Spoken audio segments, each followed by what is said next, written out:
राधे राधे जी। कैसे हैं आप सभी लोग? आप सभी लोग स्वस्थ होंगे, कुशल मंगल होंगे।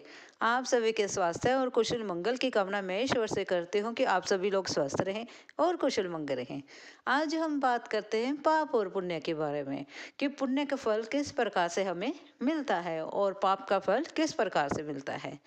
एक व्यक्ति था जो कि बहुत ही पाप करता था। उसने अपने जीवन में इतने अत्यंत पाप कर रखे थे कि जिनका लेखा जोखा करना भी मुश्किल था। वह कभी मंदिर नहीं जाता था, कभी उसने अपने हाथ से कोई पुण्य का कार्य नहीं किया, कोई दान नहीं किया, कुछ भी कार्य नहीं की, कभी किसी की सेवा नहीं की। यहाँ तक कि कभी वह लंगर में भी सेवा नहीं करने गया। किसी प्रकार से उसने कोई भी अपने जीवन में अच्छा कार्य नहीं किया। वह सिर्फ व्यक्ति पाप ही पाप करता था। पाप करता था, सुबह खाता पीता अपना काम पे चला जाता और फिर घर आता। सिर्फ उसका एक अच्छा काम यह था कि वह जो रोटी बचती थी उससे छोटा छोटा छोटा छोटा तोड़कर वह पानी में फेंक देता था, जो कि मछलियां खा लेती थी। इस प्रकार से सिर्फ वह एक कार्य करता था जिससे वह अनजान था, जो वह अनजाने में करता था और वह कोई काम अपने जीवन में अच्छा नहीं करता था। एक दिन वह व्यक्ति मर जाता है। जब वह व्यक्ति मर जाता है तो जब हम मर जाते हैं, भगवान जी आते हैं और हमारी आत्मा को ले जाते हैं। तब उसकी आत्मा को भी ऊपर ले जाया गया। जब उसके पापों का लेखा जोखा होना शुरू हुआ, तब उसने पूछा, यमराज जी ने पूछा, इसको क्या सजा दी जाए, इसका लेखा जोखा किया जाए। जब उसके सारे पाप पुण्य गिनाए जाते हैं, तब उसे उन्हें कहा जाता है कि इस व्यक्ति ने तो अपने जीवन में कोई भी पुण्य का कार्य नहीं किया, सभी पाप ही पाप किए हैं। यह कभी मंदिर नहीं गया, इसने कभी सेवा नहीं की, इसने कभी भी कोई दान नहीं किया, लेकिन इसने सारे ही पाप किए हैं।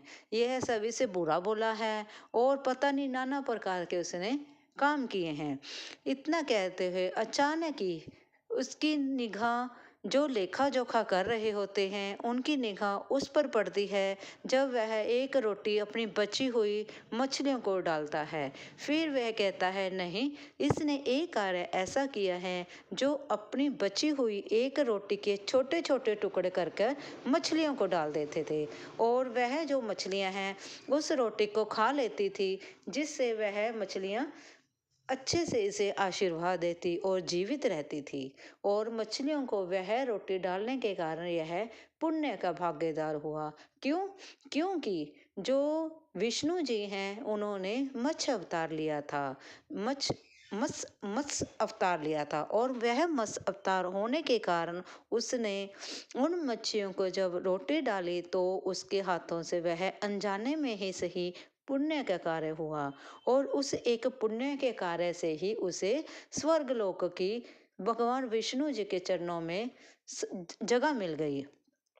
तब जब उन्हें ये पता लगा कि इसने मछलियों को रोटी डाली है, तब उसके जो पापों की सजा है वह कम हो जाती है और उसे भगवान विष्णु जी के धाम में भेज दिया जाता है और उसे पाप करने के बाद भी भगवान विष्णु जी के चरणों में स्थान मिल जाता है। यही तो होता है पुण्य का फल। इस प्रकार से उस व्यक्ति को पुण्य का फल मिला और इस प्रकार से हमें भी इसी कहानी से यही सीख लेनी चाहिए कि हमें अपने जीवन में पुण्य जरूर करना चाहिए। हम छोटे छोटे कीड़े मकोड़ों को थोड़ा थोड़ा अनाज जैसे चावल, तिल चोली, शक्कर, घी, आटा इस प्रकार से डाल सकते हैं। पक्षियों को दाना डाल सकते हैं और मछलियों को आटे की गोलियां डाल सकते हैं। इस प्रकार से गाय को हम गुड़, चारा ये सब डाल सकते हैं, गाय सेवा कर सकते हैं। उन्हें नाना प्रकार के हम कार्य कर सकते हैं। कुत्ते को रोटी डालो। इस प्रकार से हम जीव जंतुओं को थोड़ा थोड़ा अगर हम उनको अनाज देंगे खाने के लिए, वही छोटे छोटे जीवन में किए हुए छोटे छोटे दान भी हमारे पुण्य के भाग्य में बदल जाते हैं और हमारे जीवन को नर्क से स्वर्ग में ले जाते हैं। यही तो होती है नर्क से स्वर्ग की जो सफ़र होता है, यही छोटा सा सफ़र है, कहाँ नर्क और कहाँ स्वर्ग। और इसी प्रकार से उस व्यक्ति को भगवान विष्णु जी के चरणों में स्थान मिला।